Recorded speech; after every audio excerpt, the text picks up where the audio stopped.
తెలంగాణలో ఏర్పడిన కొత్త జిల్లాల పునర్సమీక్షించనుందా? ఒక అసెంబ్లీ ఒకే జిల్లా పరిధిలోకి తెచ్చే యోచనలో ఉందా?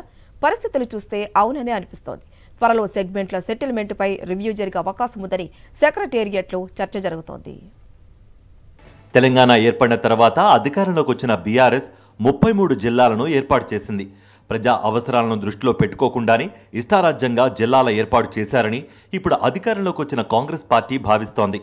జిల్లాల ఏర్పాటుపై పూర్తి స్థాయిలో సమీక్ష చేయనున్నారు. జిల్లాల సరిహద్దుల మార్పులు చేర్పుల అధ్యాయానికి ఓ కమిటీ నియమించే ఛాన్స్ ఉందని ప్రభుత్వ వర్గాల్లో టాక్ ఉంది.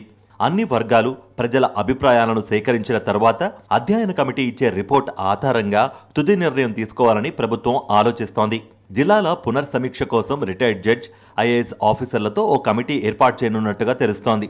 ఈ కమిటీకి జిల్లాల సరిహద్దుల మార్పులు చేర్పులతో పాటు ప్రస్తుత జిల్లాలను అలాగే కొనసాగించాలా, ఏమైనా సవరించాలా అనే అంశాలతో పాటు అన్ని వర్గాల నుంచి ప్రజాభిప్రాయం సేకరించి ఒక రిపోర్ట్ తయారు చేసి ప్రభుత్వానికి నివేదిక అందించనుందట. ఈ నివేదికపై ప్రభుత్వం రివ్యూ, అసెంబ్లీలో చర్చించిన తర్వాత తుది నిర్ణయం తీసుకోవాలని ప్రభుత్వం భావిస్తున్నట్టు సమాచారం. ఉమ్మడి రాష్ట్రంలో ఒక అసెంబ్లీ నియోజకవర్గం ఒకే జిల్లా పరిధిలో ఉండేది. కానీ తెలంగాణ ఏర్పాటు తర్వాత ఏర్పడిన జిల్లాలతో ఒక అసెంబ్లీ సెగ్మెంట్ 2-3 జిల్లాల పరిధిలోకి వెళ్లాయి. ఒక అసెంబ్లీ నియోజకవర్గంలోని కొన్ని మండలాలు ఒక జిల్లా పరిధిలోకి వస్తే మరికొన్ని మండలాలు మరో జిల్లా పరిధిలోకి వెళ్లాయి. దీంతో ఇటు అధికారులు అటు ప్రజలు తీవ్ర ఇబ్బందులకు గురవుతున్నారు. వీటన్నింటినీ ముఖ్యమంత్రి దృష్టికి అధికారులు తీసుకువెళ్లినట్టు తెలుస్తోంది.